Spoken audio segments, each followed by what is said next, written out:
Hey everybody, it's Preston Polter here with Pocket Jacks Comics. Out here in Los Angeles on the road, I was able to watch Batwoman. I had a lot of expectations coming into it. Honestly, I'm going to say I was a little disappointed. I was expecting way more cringe. Even when the Rachel Maddow voiceover comes over and plays, local anchor reporter, I was like, you know. So I was expecting this to be the equivalent of Harley Quinn breaking glass, which is horrible. As soon as the song's done, I'm gonna get that review up coming up soon. But I was expecting it to just be just a total cringe fest. But I found it actually decently passable. To kind of watch as mindless entertaining to spend time on. There was one thought that just kept I couldn't shake over and over again, and that's that Ruby Rose looks so small and frail. And I mean, they give her this kind of, and they give her this boy's haircut while it's all kind of combed over to one side. Kate? And Sophie's she ends up looking like someone took her. kind of like like a 7th or 8th grade boy, who hasn't filled out and developed, just kind of all skin and bones. But you got the haircut up top, and they put her in these this motorcycle jacket, and she just doesn't look at all intimidating. She looks kind of scrawny, and I find myself as as a father of a daughter thinking, oh my God, she's gonna get hurt. She, that's part of the problem when we really cast these kind of female action stars is we have to be able to believe that they can be badass, and some can pull it off and some can't. I really liked Charlize Theron in Atomic Blonde. That was one of my favorite movies, and she was doing those fight scenes, and that was actually her instead of some stunt person, and I gained a lot of respect for her in those scenes because those are really cool. And even Scarlett Johansson, I can buy her as Black Widow, and when you see her doing these takedowns, it looks pretty good. But Ruby Rose she just seems so scrawny when she's fighting these big thugs.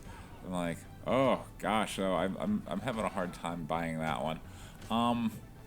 And something else that I'm really struggling with, and here's where I just got to go. Okay, I mean, is this just a new genre that we should acknowledge? The action storyline where all your heroes and villains end up being related. I mean, Star Wars, I want to say, I kind of pioneered it where, the galaxy's at war, but when you boil it down, it's really just a family drama.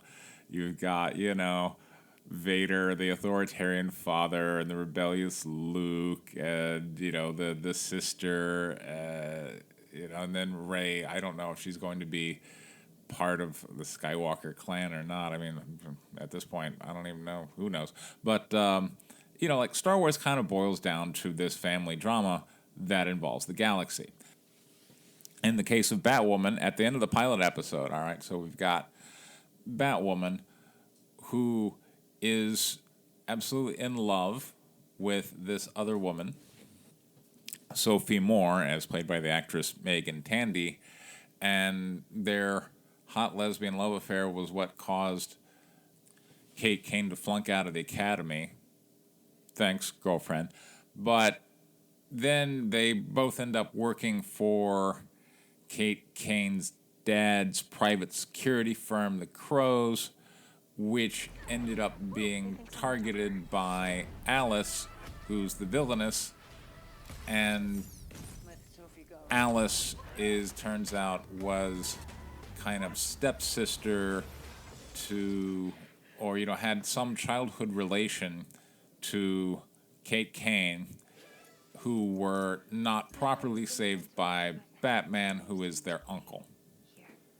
So at the end of the pilot, everyone's basically related, and Sophie, which is the beloved of Kate Kane, except Sophie's now got a husband and is also kind of the darling of Kate Kane's father.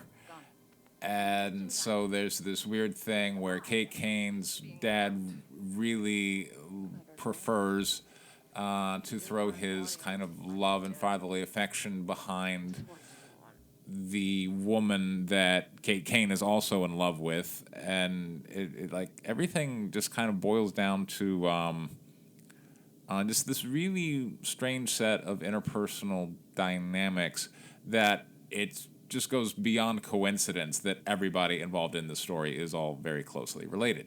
So I kind of have a hard time suspending my disbelief on that. I'm like, why does everybody have to be in the same freaking family? But okay, fine. The villainous Alice, she's not really doing it for me. I mean, I like the way the actress, you know, looks and sounds and all that good jazz, but the character calls for someone who just seems really psychotic. How do you know? Like, they would just as soon kill you as look at you, and they're just looking for what's the most entertaining thing to do. And Rachel Scarston, who's playing Alice, the way she's delivering her lines, you can tell that she's kind of going for the drama or the emotion impact, but I'm not seeing someone who I believe is really crazy enough to just want to kill someone for pure sport. So I'm kind of having a hard time really feeling that character's anything more than just kind of a villain who's there to twirl whatever the feminine equivalent of a mustache would be.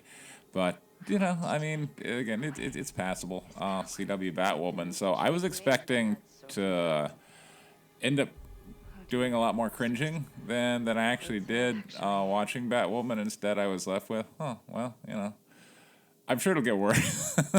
But, the pilot was okay. We got the line of, the Batwoman, it's going to be perfect when it's done for a woman. I mean, that I think would have been cringy, except they already, showcased that one in their thing. And I'm already ready for her to go, no, I can't let a man take credit for a woman's work when she puts on the special red wig. But anyway, meanwhile, the show was okay. I will be following it with great fascination. So thanks for tuning in. I do want to point out that my campaign White Lily 4 launched yesterday on Kickstarter, and it is my best launch yet. Almost $3,000 in the first 24 hours. As I'm recording this, we are just $100 shy of hitting a $3,000 mark on a $5,000 goal. So this campaign is absolutely going to hit, and I'm so very happy. I want to do a quick thank you to all my friends out there and everyone who backed me. And there will be a link to back this campaign down in the description. This has been Preston Poulter with Pocket Jacks Comics. Thank you very much for your time. Take care.